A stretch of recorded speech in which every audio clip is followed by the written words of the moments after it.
వాక్యోపదేశం ధ్యానిద్దాం. స్తోత్రం స్తోత్రం స్తోత్రం. హల్లెలూయా హల్లెలూయా. శకర కొందర కమమ సుకురు కొందర రే రే రే రే రే రబర భో రకాందర కమమ సుకురు కొందర కమమ శకర కొందర రే రే రే రే రే రే రే రకాందర రే రే రే రే రే రబర భో సుకురు కొందర కమమ శకర కాందర రే రే రే రే రే రే. పరిశుద్ధ దేవ, పరలోక తండ్రి, అయ్యా మీ వాక్యోపదేశం ధ్యానిస్తుగా తోడుగా ఉండండి. మీ సిలువ చాటున మరుగుపరుచుకొని మీ సంగతి తెలియజేయండి. మీరు నాలో ఉండి మాట్లాడండి, దర్శించండి. వాక్య గ్రహింపు మీ బిడ్డలందరికీ దయచేయండి. సమస్తము క్రమముగా మర్యాదగా జరిగించి నడిపించి సహాయం చేయమని యేసు క్రీస్తు ప్రియ నామములో అడుగుచున్నాం తండ్రి. కూర్చోండి. దేవాది దేవునికి కూడొచ్చినటువంటి సంఘ సభ్యులందరికీ యేసు క్రీస్తు నామమున praise the Lord, praise the Lord. Hallelujah. ప్రియమైన దేవుని బిడ్డలారా, ఈరోజు మనము అజర్యా ప్రవక్తను ధ్యానిస్తున్నాం. అజర్యా ప్రవక్త ఓదేదు కుమారుడైన అజర్యా ప్రవక్త. 2వ దినవృత్తాంతముల గ్రంథము 15వ అధ్యాయం 1 నుండి 15 వచనాలు. 2వ దినవృత్తాంతముల గ్రంథం 15వ అధ్యాయం 1 నుండి 15 వచనాలు. ఆ కాలమున దేవుని ఆత్మ ఓదేదు కుమారుడైన అజర్యా మీదికి రాగా అతడు ఆసాను ఎదుర్కొనబోయి ఇలాగూ ప్రకటించెను. ఆశా యూదావారులారా, బెన్యామీనీయులారా, మీరందరూ నా మాట వినుడి. మీరు యెహోవా పక్షపు వారైన ఎడల ఆయన మీ పక్షమున నుండును. మీరు ఆయన యొద్ద విచారణ చేసిన ఎడల ఆయన మీకు ప్రత్యక్షమగును. మీరు ఆయనను విసర్జించిన ఎడల ఆయన మిమ్మల్ని విసర్జించును. నిజమైన దేవుడైనను ఉపదేశము చేయు యాజకులైనను ధర్మశాస్త్రమైనను చాలా దినములు ఇశ్రాయేలీయులకు లేకుండా పోవును. తమ శ్రమ యందు వారి ఇశ్రాయేలీయుల దేవుడైన యెహోవా యొద్దకు మల్లుకొని ఆయనను వెదికినప్పుడు ఆయన వారికి ప్రత్యక్షమాయెను. ఆ కాలములలో దేశముల కాపురస్తులందరూ గొప్ప కల్లోలములు కలిగెను గనుక తమ పని పాటలను చక్కపెట్టుకొనుటకై తిరుగు వారికి సమాధానము లేకుండెను. దేవుడు జనులను సకల విధములైన బాధలతో శ్రమపరిచెను కనుక జనమును పట్టణమును పాడు చేసెను. కాగా మీరు బలహీనులు కాక ధైర్యము వహించుడి, మీ కార్యము సఫలమగును. ప్రవక్త అయిన ఓదేదు ప్రవచించిన ఈ మాటలు ఆసా వినినప్పుడు అతడు ధైర్యము తెచ్చుకొని యూదా బెన్యామీనీయుల దేశమంతటి నుండి ఎఫ్రాయిము మన్యములో తాను పట్టుకున్న పట్టణములలో నుండి హేయములైన విగ్రహములన్నింటినీ తీసివేసి యెహోవా మంటపము ఎదుట నుండు యెహోవా బలిపీఠమును మరలా కట్టించి యూదావారినందరినీ బెన్యామీనీయులందరినీ ఎఫ్రాయిము, మనష్షే, సిమ్యోను గోత్రస్థానముల నుండి వచ్చి వారి మధ్య నివసించు పరదేశులను సమకూర్చెను. అతని దేవుడైన యెహోవా అతనికి సహాయుడైయుండుట చూచి ఇశ్రాయేలు వారిలో నుండి విస్తారమైన జనులు అతని పక్షము చేరిరి. ఆసా ఏలుబడియందు 15వ సంవత్సరమున 3వ నెలను వారి యెరూషలేములో కూడి తాము తీసుకొచ్చిన కొల్ల సొమ్ములో నుండి ఆ దినమున 700 ఎద్దులను 7,000 గొర్రెలను యెహోవాకు బలులుగా అర్పించి పూర్ణ హృదయముతోనూ పూర్ణ ఆత్మతోనూ తమ పితరుల దేవుడైన యెహోవా యొద్ద తాము విచారణ చేయదమనియు పిల్లలనే గాని పెద్దలే గాని పురుషులే గాని స్త్రీలే గాని ఇశ్రాయేలీయుల దేవుడైన యెహోవా యొద్ద విచారణ చేయని వారందరికీ మరణము విధించుదమనియు నిష్కర్ష చేసుకొనిది. వారి ఎలుగెత్తి బొబ్బలిడుచు మేళములతోనూ బూరల నాదములతోనూ బేరుధ్వనులతోనూ యెహోవా సన్నిధిని ప్రమాణము చేసిరి. ఇలాగూ ప్రమాణము చేయబడగా యూదా వారందరూ సంతోషించిరి. వారు పూర్ణ హృదయముతో ప్రమాణము చేసి పూర్ణ మనస్సుతో ఆయనను వెతికిండిరి గనుక యెహోవా వారికి ప్రత్యక్షమై చుట్టూనున్న దేశస్థులతో యుద్ధములు లేకుండా వారికి నెమ్మది కలుగచేసెను. ప్రియమైన దేవుని బిడ్డలారా, సొలొమోను చివరి దశలో దేవుని మాట వినకుండా విగ్రహారాధన చేసి పాపములో పడిపోయినప్పుడు దేవుడు సొలొమోనుతో మాట్లాడతాడు. ఏమని? నీకున్నటువంటి 12 గోత్రాలు నీ నుండి వెళ్ళిపోతాయి. ఒకే ఒక గోత్రము నీకు మాత్రమే ఉంటుంది, అది బెన్యామీను గోత్రము అని దేవుడు మాట్లాడతాడు ప్రవక్త ద్వారా. మిగతా గోత్రాలన్నీ విభజింపబడతాయి అని ప్రకటన చేయబడినప్పుడు దేవుని చేత సొలొమోను తదనంతరము బెన్యామీను సామ్రాజ్యము దక్షిణ సామ్రాజ్యముగా మార్చబడి రెహబాము కాలములో ఈ యొక్క గోత్రములు చీల్చబడ్డాయి. 10 గోత్రములు ఉత్తర దిశగా, నార్దర్న్ కింగ్డమ్ ఉత్తర దిశగా ఇజ్రాయేలు సామ్రాజ్యముగా స్థాపింపబడ్డాయి. ఒకే ఒక గోత్రము బెన్యామీను గోత్రము సొలొమోను కుమారుడైన రెహబాముకు మరి అనుగ్రహింపబడ్డది. ఆ బెన్యామీను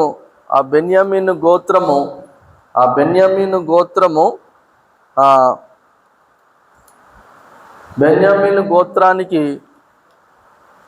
ఇజ్రాయేలు గోత్రము బెన్యామీను గోత్రానికి యూదా గోత్రము, బెన్యామీను గోత్రానికి యూదా గోత్రము సహకారము ఉన్నది. అంటే 2 రాజ్యాలుగా విభజింపబడ్డాయి. ఒక రాజ్యం నుండి ఒక రాజ్యమేమో ఉత్తర దిశగా ఇజ్రాయేలు సామ్రాజ్యము విభజింపబడి యెరోబాము రాజుగా పరిపాలించాడు. మరొక రాజ్యము దక్షిణ దిశగా విభజింపబడి బెన్యామీను సామ్రాజ్యముగా పరిపాలన జరిగింది. బెన్యామీను సామ్రాజ్యానికి యూదా గోత్రము సహకారంగా ఉన్నది. అంటే 2 గోత్రాలు రెహబాము కాలములో ఏలుబడి జరిగినాయి. రెహబాము తదనంతరము అబియాము రాజుగా ఉన్నాడు. రెహబాము కుమారుడు తాను కూడా 2వ రాజుగా ఉండి పరిపాలన చేశాడు బెన్యామీను సామ్రాజ్యానికి. మొదట రెహబాము రాజు, 2వది అబియాము రాజు, 3వది యూదా గోత్రానికి బెన్యామీను గోత్రానికి ఆసా రాజుగా 3వ రాజుగా పరిపాలన చేయడం జరిగింది. ఆసాను ఎక్కడుంది మాట? మొదటి వచనంలో, 2వ దినవృత్తాంతాల గ్రంథం 15వ అధ్యాయం మొదటి వచనం. ఆ కాలమున దేవుని ఆత్మ ఓదేదు కుమారుడైన అజర్యా మీదికి రాగా అతడు ఆసాను ఎదుర్కొని పోయి ఇలాగూ ప్రకటించెను. ఆసాను రాజు.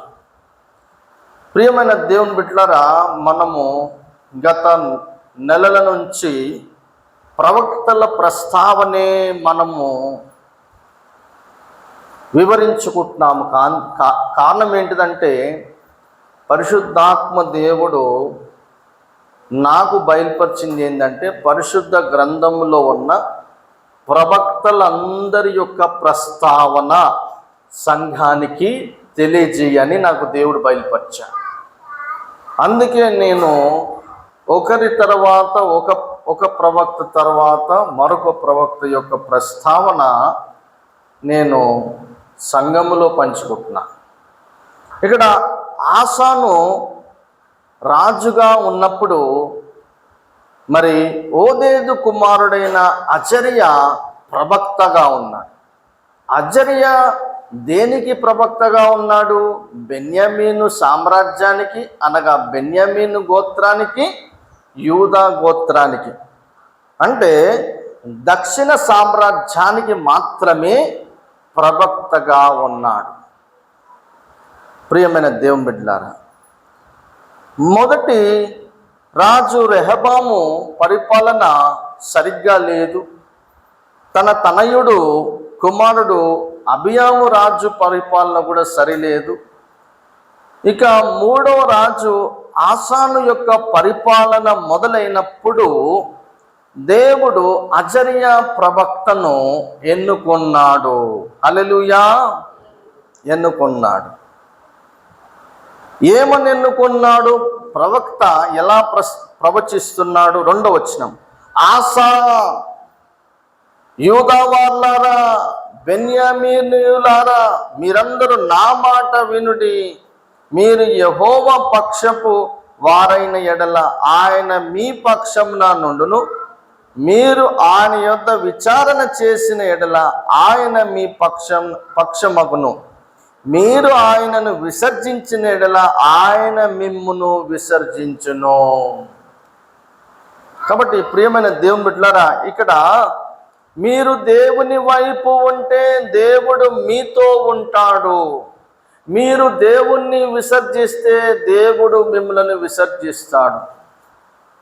ఎందుకు ఈ మాట అనవలసి వచ్చింది? మీరు దేవుని వైపు ఉంటే కారణం ఏంటిది? దాని అంతరార్థం ఏంటిది అంటే, మునుపున్న వారు దేవునిలో సరిగ్గా లేరు అని అర్థం. అక్కడ మునుపున్న వారు ఎవరు? సొలొమోను చివరి దశలో,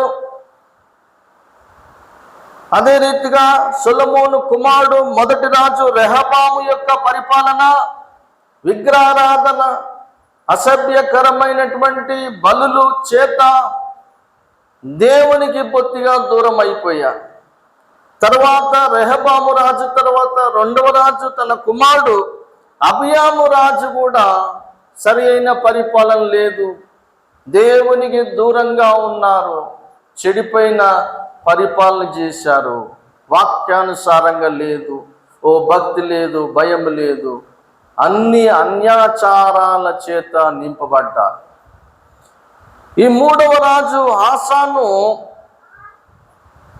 మరి వారు కొన్నిసార్లు దేవుని మాట విన్నారు, కానీ చివరి దశ వరకు వారి యొక్క భక్తి సాగరాన్ని కాపాడుకొనలేకపోయారు. ఎవరెవరు? రెహబాము రాజు మొదటి రాజు, 2వ రాజు అబియాము రాజు. కానీ ఈ ఆసాను రాజు తన పరిపాలన, ఈ 3వ రాజు తన పరిపాలన మొదలు పెట్టినప్పుడు దేవుడు అజర్యా ప్రవక్తను వాడుకున్నాడు తన పని కొరకు. అందుకే అంటున్నాడు, ఆసా, చూడండి రాజును ఎలా సంబోధిస్తున్నాడు, ఆసా అంటున్నాడు. ఎవరైనా రాజు దగ్గరికి వెళ్ళి రాజు పేరు పెట్టి పిలవాలంటే భయపడతారు. అయ్యా రాజా అంటారు, కానీ పేరు పెట్టి పిలవరు. కానీ ప్రవక్త ఆసా అని పిలుస్తున్నాడు. రాజు ముక్కుసూటిగా పేరెత్తి పిలుస్తున్నాడు, ఆసా. యూదా వార్లారా, బెన్యామీను వార్లారా, అంటే యూదా వార్లు అంటే యూదా గోత్రం వార్లారా, బెన్యామీను వార్లు అంటే బెన్యామీను గోత్రం వార్లారా, మీరు దేవుని వైపు ఉండండి, దేవుడు మీతో ఉంటాడు. మీరు దేవుని విసర్జిస్తే దేవుడు మిమ్మల్ని విసర్జిస్తా. మునుపున్న కాలములో రాజరికాలు, ప్రజలు దేవునికి సరిగ్గా లేరు, దేవునికి అనుకూలంగా లేరు, దేవునిలో సరిగ్గా లేరు, విగ్రహారాధన చేత బొత్తిగా చెడిపోయి ఉన్నారు. ఈ మాట ఇక్కడ రాయబడి ఉంది, 5వ వచనం.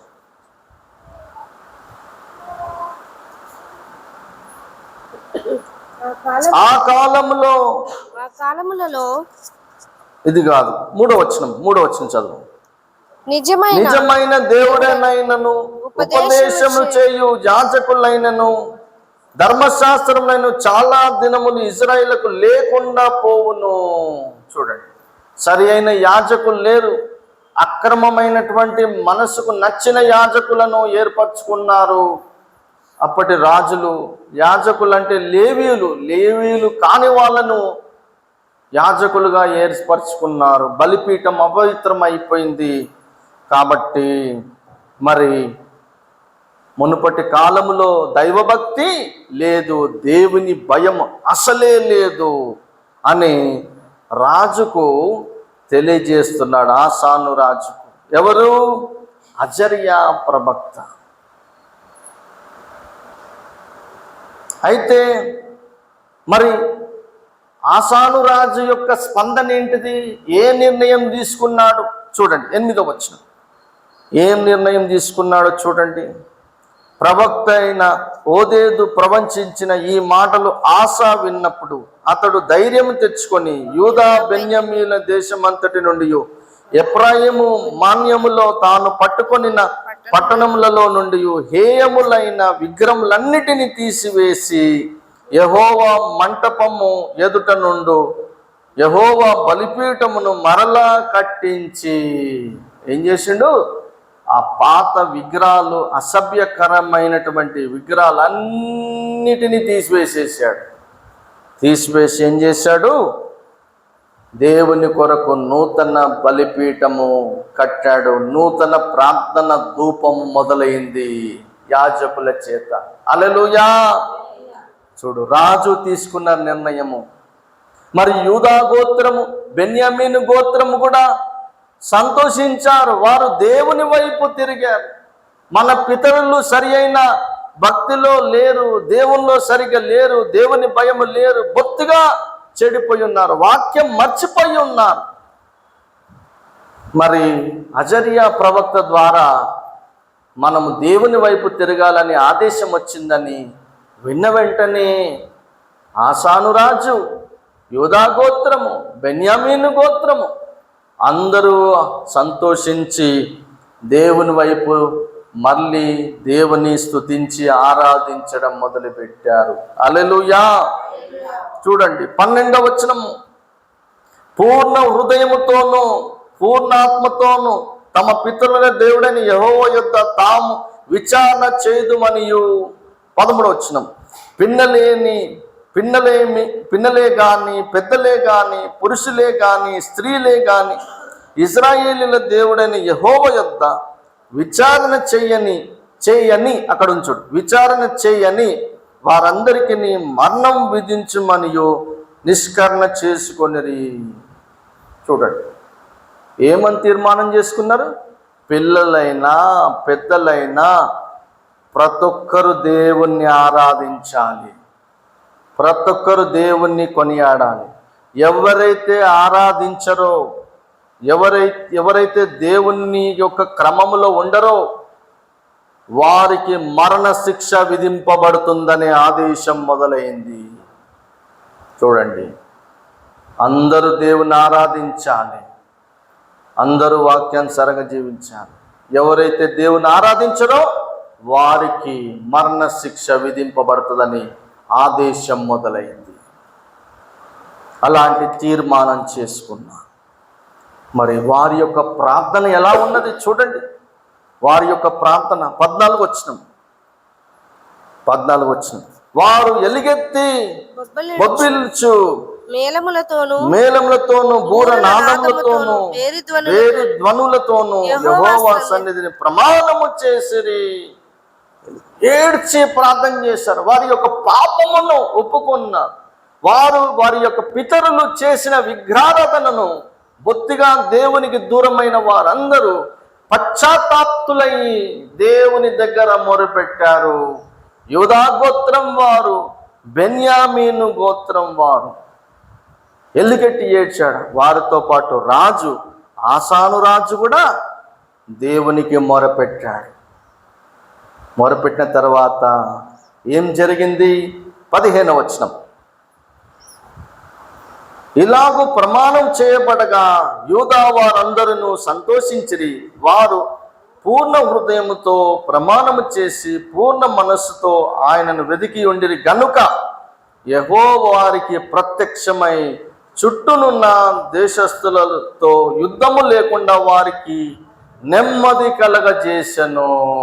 చూడండి, అన్య రాజులు యుద్ధం చేయకుండా వాళ్ళకి ఏం కలిగింది? నెమ్మది కలగజేసి. అంటే దేవుడు లేనప్పుడు వారి బ్రతుకులు ఎలా ఉన్నాయి? చీకటి బ్రతుకులు, నెమ్మది లేదు, శాంతి లేదు, సమాధానం లేదు. ప్రయాణం ఎక్కడైనా చెయ్యాలనుకున్నా భయపడేవాళ్ళు. ఎక్కడైనా ప్రయాణం కట్టుకుంటే ఎందుకు వెళ్తే తిరిగి క్షేమంగా వస్తామో లేదో అనే భయాందోళన వాళ్ళలో ఉన్నది. కారణము వాళ్ళలో దేవుని యొక్క భయము లేదు, వారిలో దేవుడే లేదు, వారు దేవునికి చోటే ఇవ్వలేదు. చూడండి 5వ వచనం చూద్దాం. 15వ అధ్యాయం 5వ వచనం. ఆ కాలములలో దేశముల కాపురస్తులందరిలో గొప్ప కల్లోలములు కలిగెను గనుక తమ పని పాటలను చక్కబెట్టుకొనుటకై తిరుగు వారికి సమాధానము లేకుండెను. చూడండి, ఎక్కడైనా పనికి వెళ్తే భయపడేవారు, ఏదైనా పని చేసుకుందామంటే భయపడేవారు, ఏదైనా ప్రయాణం కడదామంటే భయపడేవారు. ఎందుకు? ఏ అన్యరాజు వచ్చి ఎప్పుడు యుద్ధం మొదలు పెడతాడో, ఎప్పుడు దాడి చేస్తాడో, ఏ దొంగలు వచ్చి కన్నమేస్తారో. అక్రమం ఎక్కువైపోయింది, సమాధానం లేదు, శాంతి లేదు. ఎప్పుడైతే అజరియా ప్రవక్త ఆసా అన్నాడు రాజుని, ఆసా పేరు పెట్టి పిలిచాడు, యూదా వాళ్ళారా, బెన్యమీను వాళ్ళారా, మీరు దేవుని వైపు తిరగండి, అప్పుడు దేవుడు మీతో ఉంటాడు. మీరు దేవుని విసర్జిస్తే దేవుడు మిమ్మలను కూడా విసర్జిస్తాడన్నప్పుడు వీళ్ళందరూ ఒక తీర్మానంకి వచ్చి రాజు ఆసాను రాజు హేయమైన విగ్రహాలన్నీ తొలగించి నూతన బలిపీఠము కట్టించి యాజకుల చేత లేవీయుల చేత ప్రార్థన ధూపం మొదలుపెట్టారు. హల్లెలూయా. వారు యూదావారు, బెన్యామీను గోత్రం వారు ఎలుగెత్తి ఏడ్చి గాన ప్రతిగానము చేయించు మరి తంబూర సితారాలు వాయిస్తూ దేవుణ్ణి గణపరిచారు. అప్పుడు దేవుడు వారికి ప్రత్యక్షం అవడం మొదలైంది. ఎక్కడ రాయబడింది ప్రత్యక్షమైనాడని? 15వ వచనము. ఇలాగూ ప్రమాణము చేయబడగా యూదా వారందరూ సంతోషించిరి. వారు పూర్ణ హృదయముతో ప్రమాణము చేసి పూర్ణ మనసుతో ఆయనను వెదికి ఉండిరి గనుక యెహోవా వారికి ప్రత్యక్షమై. చూడండి, చుట్టూనున్న దేశస్థులతో యుద్ధము లేకుండా వారికి నెమ్మది కలగజేసింది. ఎప్పుడు నెమ్మది మొదలైంది? ఎప్పుడైతే దేవుని వైపు తిరిగి వారు మారు మనసు పొందారో అప్పుడు వారికి నెమ్మది కలిగింది, వారికి శాంతి వాతావరణం మొదలైంది. ఇక అన్యరాజులు వారిపై యుద్ధం చేయకుండా మానుకున్నారు. హల్లెలూయా. ఆ యుద్ధం చేయకుండా కాపాడింది ఎవరు? దేవుడు. ఎంత గొప్ప కార్యము! చిన్న ప్రవక్త మాటకు లోబడ్డారు, దేశమంతా నెమ్మదైపోయింది. హల్లెలూయా. దేశమంతా ప్రశాంతత అయిపోయింది, దేశంలో గొడవలు ఆగిపోయినాయి ఒక ప్రవక్త మాటకు లోబడినందుకు. చూడండి, దేవుని మందిరంలో మనము గడిపితే మిగతా ఆ రోజులన్నీ పోరాటాలు ఉంటాయి. వాటిని ఎదుర్కొని జయించడానికి దేవుని యొక్క సహాయము మనతో ఉంటుంది. దేవునికి మనం చోటు ఇవ్వకుండా ఎన్ని ప్రయత్నాలు చేసి ఎంత కష్టపడినా నీ జీవితంలో నెమ్మది ఉండదు, శాంతి ఉండదు, సమాధానం ఉండదు. పోరాటము తర్వాత మరొక పోరాటం వస్తూనే ఉంటుంది. కానీ దేవునికి నువ్వు ప్రాధాన్యత ఇచ్చి దేవుని మందిరంలో నువ్వు గడిపినప్పుడు మిగతా ఆ రోజులంతా నెమ్మది ఉండదనట్లేదు, నెమ్మది ఉంటుందనట్లేదు. కొన్నిసార్లు నెమ్మది ఉండదు, కానీ దేవుడు అక్కడ కూడా నీకు విజయం ఇస్తాడు. పోరాటాలు ఉండేనద్దు, ఉంటాయి. వాటిని ఎలా ఎదుర్కోవాలో, ఎలా జయించాలో దేవుని యొక్క సహాయము నీతోనే ఉంటుంది. ఆమేన్. హల్లెలూయా. ఎప్పుడైతే వీరు అజర్యా ప్రవక్త మాట విన్నారో రాజుకు సమాధానం మొదలైంది. ఆ మూడవ రాజైన ఆసాను రాజు యొక్క పరిపాలన నెమ్మదిగా ఒక దైవ భక్తితో, ఒక క్రమ పద్ధతితో కొనసాగింపబడ్డది తన రాజ్య పరిపాలన. ప్రియమైన దేవుని బిడ్డలారా, కాబట్టి మనము మరి ఎలాంటి తీర్మానం తీసుకున్నారు? కఠోరమైన తీర్మానం. ఇట్లాంటిది ఎవరైతే దేవుని ఆరాధించరో వారికి మరణశిక్ష విధింపబడుతుందనే కఠినమైన తీర్మానం తీసుకున్నారు. 13వ వచనంలో ఉంది, ఇందాక చదివాను. కఠినమైన తీర్మానం. ఎవరైతే దేవుని ఆరాధించరో వారికి మరణశిక్ష అనే ఒక భయం పెట్టేశారు తీర్మానం. అంటే అందరూ దేవుని వైపు తిరిగి తమ పాపములు ఒప్పుకొని మారు మనసు పొందాలనే దృక్పథంతో ఈ యొక్క కఠినమైన తీర్మానం తీసుకున్నారు ప్రజల పట్ల. అప్పుడు వాళ్ళందరికీ ఏం కలిగింది? సమాధానం కలిగింది, వాళ్ళలో సంతోషం మొదలైంది.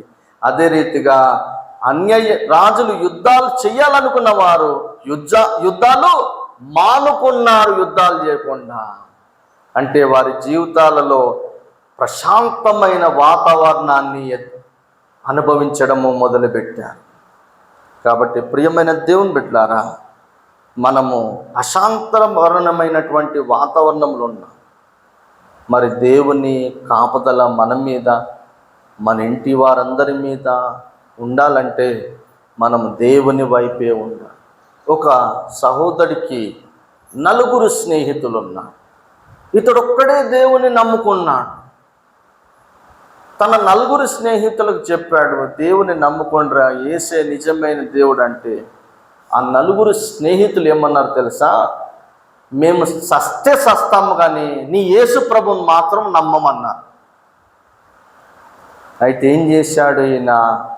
ప్రార్థన చేయడం మొదలుపెట్టాడు. 1 సంవత్సరం అయింది, 2 సంవత్సరం అయింది, 3 సంవత్సరం అయింది, 4 సంవత్సరం అయింది, 5 సంవత్సరాలు అయింది. 5 సంవత్సరాలకు ఒక స్నేహితుడు రక్షణలోకి వచ్చాడు. హల్లెలూయా. మరొక 5 సంవత్సరాలు ప్రార్థన చేస్తే మరొక స్నేహితుడు రక్షణలోకి వచ్చాడు.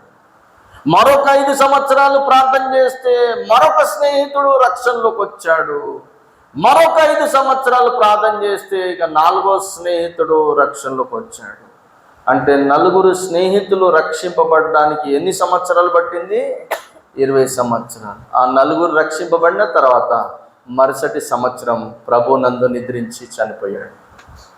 కానీ అనుకున్నది ఏ స్నేహితులైతే మేము సస్తే కానీ నీ యేసు ప్రభు నమ్మమన్నారో ఆ స్నేహితులే యేసు ప్రభుని రక్షకునిగా అంగీకరించారు.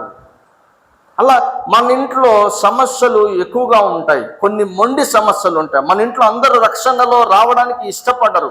కానీ మనలో ఊపిరున్నంత వరకు ప్రార్థన చేయడం మానద్దు. అది మీ తీర్మానం ఉండాలి. ప్రేయర్ చేస్తూనే ఉండాలి ఊపిరున్నంత వరకు, నీ ప్రాణం ఉన్నంత వరకు. ఇక దేవుడు అన్ని పనులు పక్కన పెట్టి ఈ బిడ్డ బాగా ప్రార్థన చేస్తుంది, ఈమె సమస్యని తీర్చాలి అని పరిగెత్తుకొని దేవుడు రావాలి. అలాంటి ప్రార్థన యోధుడుగా, అలాంటి ప్రార్థన యోధురాలుగా నీవు మార్చబడాలి ఈ అంచె దినాల్లో. హల్లెలూయా. కాబట్టి ప్రియమైన దేవుని బిడ్డలారా, ఏదైతే సాతానుడు నీతో కాదు నువ్వు చేయలేదన్నాడో అదే మనం ప్రార్థన చేసి తీరాలి. హల్లెలూయా. దేవుడు తన మాటలు దీవించి ఆశించునుగాక. ఆమె కళ్ళు మూసుకోండి, ప్రార్థన చేస్తాం. పరిశుద్ధ దేవ, పరలోక తండ్రి, ఆసాను రాజు యొక్క కాలములో అజర్యా ప్రవక్తను వాడుకున్నాం. బెన్యామీను సామ్రాజ్యంలో బెన్యామీను గోత్రము, యూదా గోత్రము రక్షణలోకి వచ్చింది. దేవుని వైపు తిరిగారు, మారుమనసు పొందారు, ఆరాధించడం మొదలుపెట్టారు, వాయిద్యాలు వాయిస్తూ మిమ్మల్ని గణపరిచారు, గాన ప్రతిగానం చేశారు. కాబట్టి ఆసాను రాజు యొక్క పరిపాలనలో నెమ్మది, సమాధానము, శాంతితో మొదలైంది. అన్య రాజులు యుద్ధం చేయడం మానుకున్నారు. ఎందుకంటే బెన్యామీను గోత్రము, యూదా గోత్రము, ఆసారాజు పరిపాలనలో అందరూ మీ మాటకు లోబడ్డారు, మీ వైపు తిరిగారు, మారు మనసు పొందారు. అందుకే వారిని కాచి కాపాడి సంరక్షించి శాంతి సమాధానంతో వారి జీవితాలను నడిపించాం. అందుని బట్టి స్తోత్రం చెల్లిస్తూ మీ బిడ్డల్లో ఇంకెవరైతే అశాంతిగా ఉన్నారో మీ కృప, శాంతి, సమాధానం వారికి దయచేయండి.